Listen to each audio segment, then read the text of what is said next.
Hello YouTube, it's Carlos the Rook, and I'm bringing you round 4 from the June Action Tournament that I played in Chess Zone. And as I like to say, get in the zone with Chess Zone. It's one of my favorite places to play down here. And in this round, I'm rated 1667 with the black pieces, and I'm playing Land Cooper 1401 with the white pieces.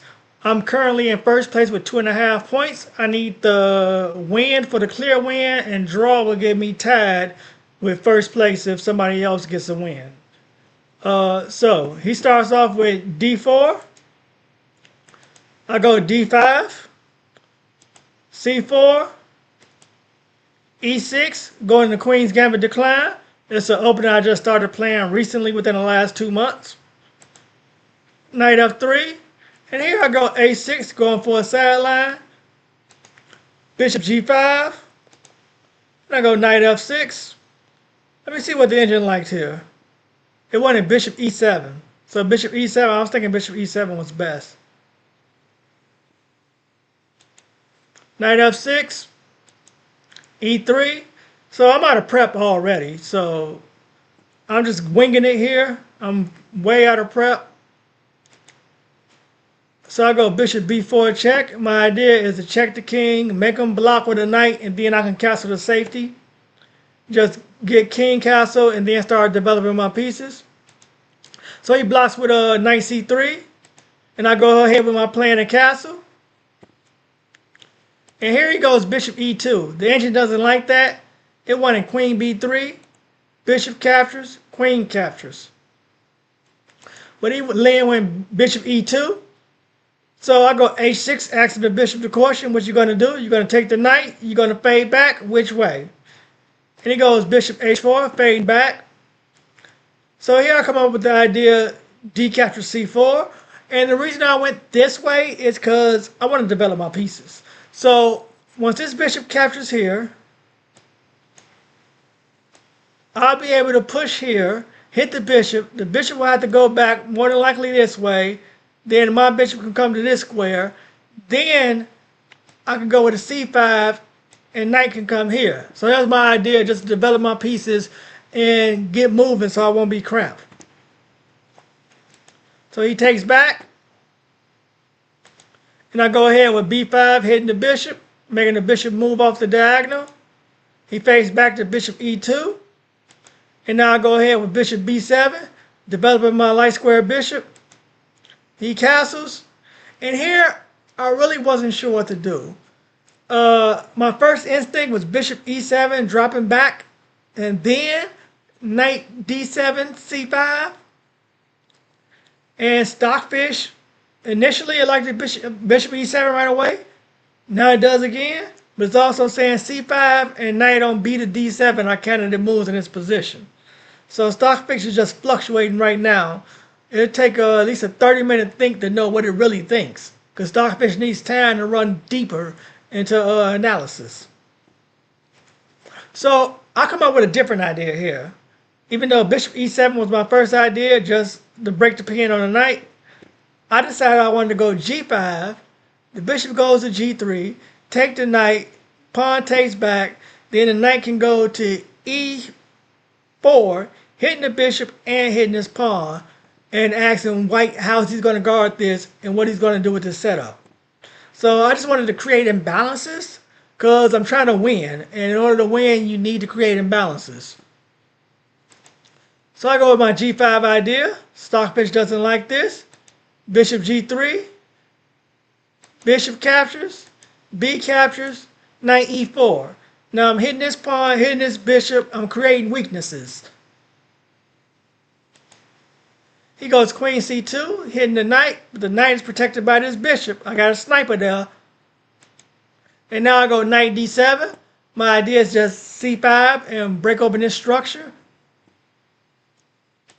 And now he goes bishop d3, doubling up on my knight. Now I got to make a decision. Am I going to fall back with the knight or am I going to take this bishop? I decided to take the bishop. He takes with the H pawn. That really surprised me. I thought he would take with the F pawn, open up the rook, and put some pressure since my king is already exposed. So I go c5. He fades the bishop back once again in e2. And here, Stockfish wants rook c8. It also has g4 as an idea. And then the move I played, no, not the move I played, but c captures d4 as an idea. So that's what Stockfish wants. I went c4.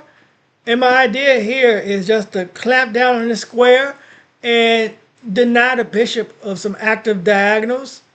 And then later on, I got 3 on 2 if I can get to an endgame. So he plays queen b2, and his idea is simple. He's pinning this bishop, so he wants to take here, and if I take back, I lose the bishop. So I see that one trick tactic, or one move tactic. So I go queen c7, protecting the bishop, so now he can't take. And here he goes a4, trying to break open the pawn. That's what you're supposed to do. If an opponent got a pawn chain, you're supposed to hit it and try and break it open. Now here, Stockfish wants rook on f to b8.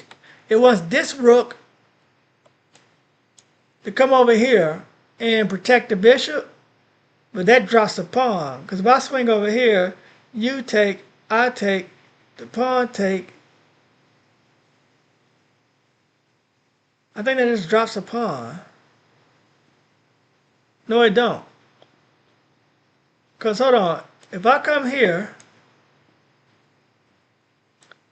you take, I take, let's say you take this, no, let's say you don't take this.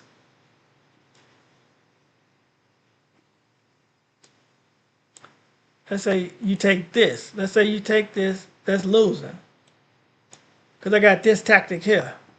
And now your queen hit. So you can't capture back because your queen is hit.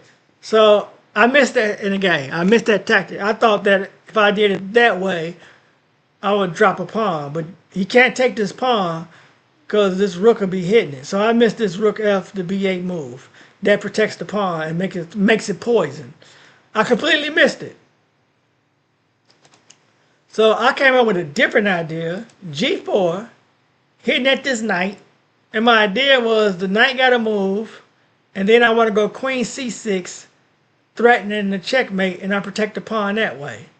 So that was my idea. But what I missed was when my opponent went knight h4, which I didn't expect him to go, because I thought that was just like, you put your knight on a square where it can't do nothing. Like, all I had to do was go h5 here. The engine doesn't like h5. But I was thinking h5 and the knight is just permanently locked out. But it's saying h5, e4 is the move? Oh, hold on. That's not e4. e4 is the move. What does e4 even do? Bishop captures e4. Queen c1. Oh, shoot. The queen is going to try and invade the king side. Whoa!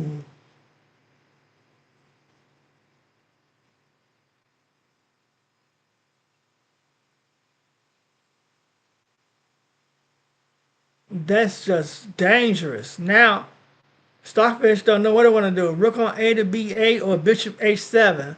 But the queen is coming in on the king side. I didn't see that. I did not see that. Okay. So, he went knight h4. I went ahead with my queen c6 idea, and I just dropped the pawn. Bishop captures g4. So I go knight f6 hitting the bishop. So now I'm like, oh shoot, I might actually lose this game and don't get a place at all. I need to at least draw for a chance to tie it first. So bishop goes back to f3. I seen that hitting the queen. Now the bishops are going to come off. I decided to go here so I can protect this pawn also. Bishop takes, queen takes. He goes a captures b5, a captures b5. Rook slides over to b1. Stockfish wanted the knight to come back into the game. Now they can come back into the game. And so I slide this other rook over here, protecting my pawn. And my idea is to swing this rook here or here and get these pawns rolling. So he goes queen c2. Once again, Stockfish wants his knight to come back into the game. I go queen e4, offering the queen trade. He accepts the queen trade, and you see that bar jump? He's losing immediately. Because my idea with this is when I take this queen back, I'm hitting this pawn here. You got to protect this pawn with a rook. Let's say you bring this rook over. Then this rook comes up here, and I'm hitting it again. And how are you going to double up rooks and get more protection over here? You don't. This pawn falls. So you go rook on f to c1. I go rook a3 to hit the pawn. He goes rook b2. I take that pawn back. So now I got the pawn back that I lost. And I got two connected passed pawns. I'm completely winning. Stockfish has me up 4.15. Completely winning in this position. Knight f3. Now he's bringing the knight back. And here, Stockfish says the cleanest way to win, which I don't do. I didn't do the cleanest way to win. I gave up my advantage multiple times before. And the cleanest way is rook a2. If the rook try and move, it's just knight here, e2, check, and you pick up the exchange. And once the rook captures, the knight captures, and this rook got to move, and this pawn just runs down the board. Like you got two of them charging, and the rook cannot stop two pawns. But I went knight e4.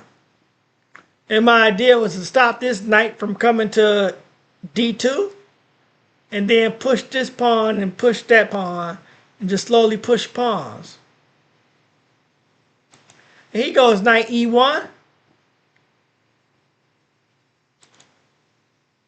And here I go knight d6, giving up the advantage. Stockfish doesn't like that. It wants knight c3. Knight c3.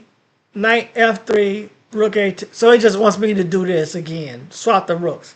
It wants me to go back here to swap the rooks. It said I got enough time to repeat the position in order to swap the rooks, and I still have a winning position. So I went knight d6. He goes knight c2, hitting the rook. I bring the rook back, and my idea is just to push this pawn. And my knight on d6 is protecting these two pawns. That's why I swung it that way so I won't lose any pawns. He goes knight b4. I double up the rooks. I want to trade rooks. Drop them down here and trade a pair of rooks. He dropped them down so I can't trade. And now I go king f8. My idea is to bring the king over here, protect this pawn, reroute the knight, and trade knights. Remove the blockade. And here he goes f3. King e8. e4, king d7, and now he goes g4. And here I was thinking he might hit me with a d5, opening the position, and then my king would have been really exposed, and I would have had trouble pushing these pawns because I would also had to have a rook to protect my king. So I go knight b7, he goes king h2, knight a5, and he goes king g3. Stockfish doesn't like that. It wanted rook c3. And here it wants me to play knight b3. And the idea behind knight b3, is my rook going to come here on a1, and I'm going to trade rooks. So that's what Stockfish wants. And it's saying here, white has to take, you take back, and then it wants something like knight d3 to blockade and try and get these pawns. You breaking up the connected and try and pick the pawns off one by one and say that's white's best chance. But I played knight c3, knight c6 because my idea was to swap knights. And he goes knight c2, avoiding the trade. And now swing this rook up here to protect this pawn. And he goes f4. And as you can see, the position, here is even. I gave up my advantage. I just went from completely winning to just even. And when he played f4, the bar swung back in my way. It say D5 keeps the balance. And that's what I was concerned with. The D5 just breaking open the position. D5 would expose my king. Because I got everything over here trying to push these pawns. My king is sitting in the middle of the board, completely unprotected if these pawns come open. So I go to king D6, stepping up. And my idea is to swing the king this way. And if he break open, I take twice. And then tuck in to C5. And here he goes, king H4. And his idea is to get the H pawn and push counterplay coming down G file. But his pawns are doubled up there, so the idea is not very strong. And now I go B4. Stockfish doesn't like that. It wants rook A2. Rook A2. Saying G5. H captures. King captures. Rook captures C2. E5 check. King D5. Rook captures C2. Knight captures D4.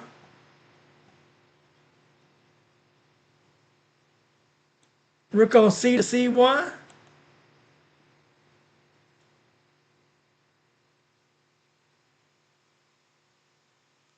Or king F6. Oh, that's something different. Rook on C to C1. Then king C5. G4.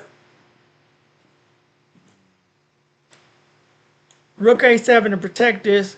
So it wants black to give up the exchange in order to keep pushing these pawns at a pair of rooks. This is crazy. Give up the exchange and push these pawns at a pair of rooks. Stockfish is crazy. So he went king H4. I went B4. And I'm like, if he takes with this knight, I take back. He takes... if he takes the knight, pawn with the knight, I take back with the rook. He take, I take, he take. He can go with the knight for both of these pawns. And I felt like the game would be dead drawn if he did that. And he had asked me for a draw like 3 times before. And I declined all 3 times because I had past connectors. And I wanted the chance to push these pawns. But now I felt like I played this wrong. And I gave up my advantage. A draw still secures me at least a tie for first place. So I felt like this was a drawn position. If he would have asked for a draw here, I probably would have gave it to him. But he didn't, and so we played it out. He captured. I take back. He take. I take. He takes. And now I fade the knight back. And here, Stockfish has me back up. Hold on, how am I back up? It was knight takes, rook takes, rook takes. B4 is a draw. Knight catches B4. Oh, he got me winning when he sacked the knight. I thought it was even. Rook takes, knight takes, rook takes, knight C6, E5 check. I go king D5 hitting the rook. And here he goes rook C5 check. I thought this was completely wrong. He's giving away the rook and a pawn. We're exchanging rooks and he's giving me a pawn. And he has 4 pawns to 3. But I got a knight. And this knight is going to dominate. This knight can go right here and protect the base of my pawns. And my king is going to go this way and eat the pawns. So I take. He takes back.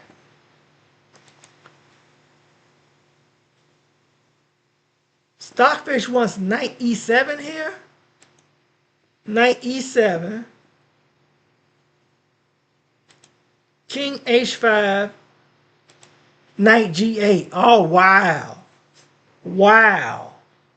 And you don't let him get this pawn. You just... So he's going to have to come here. G5, H captures. Is it king captures? No, king captures don't work.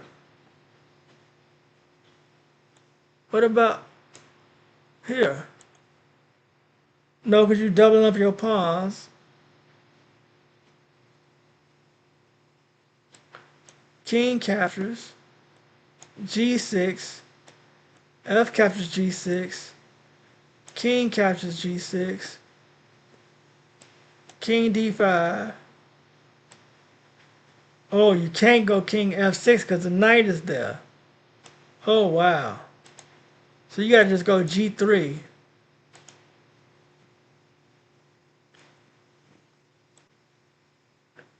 Why would you go knight E7 check?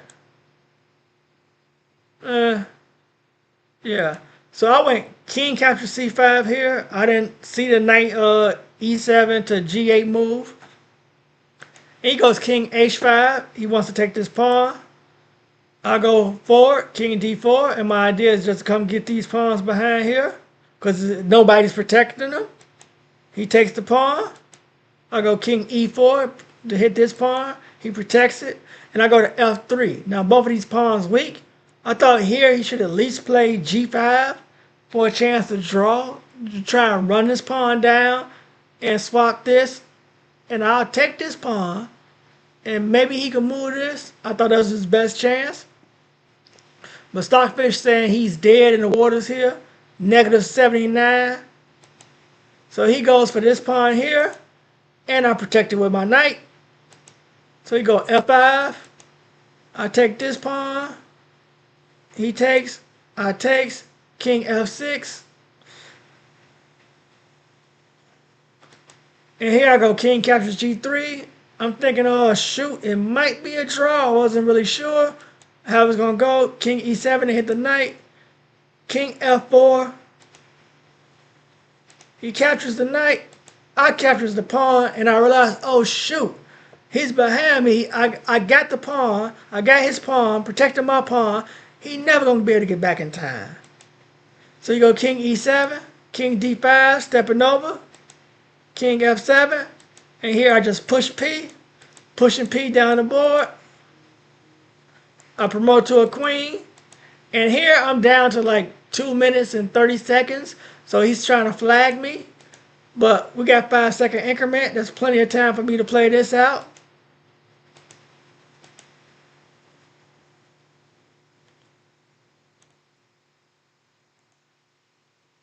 And I just hit him. It's not textbook, but I just slowly work him into a corner, making sure there's no stalemates.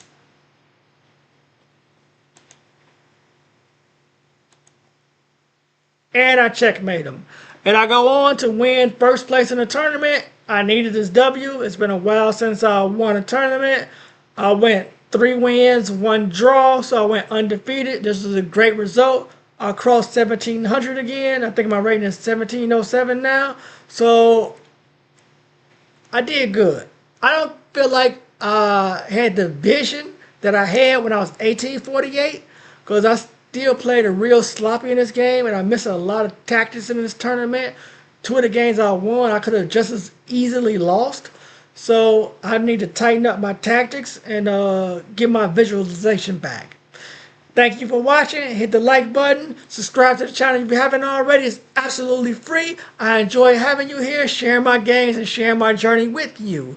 Tell your friends and family about it. Let's grow the channel. Have a nice day. Bye.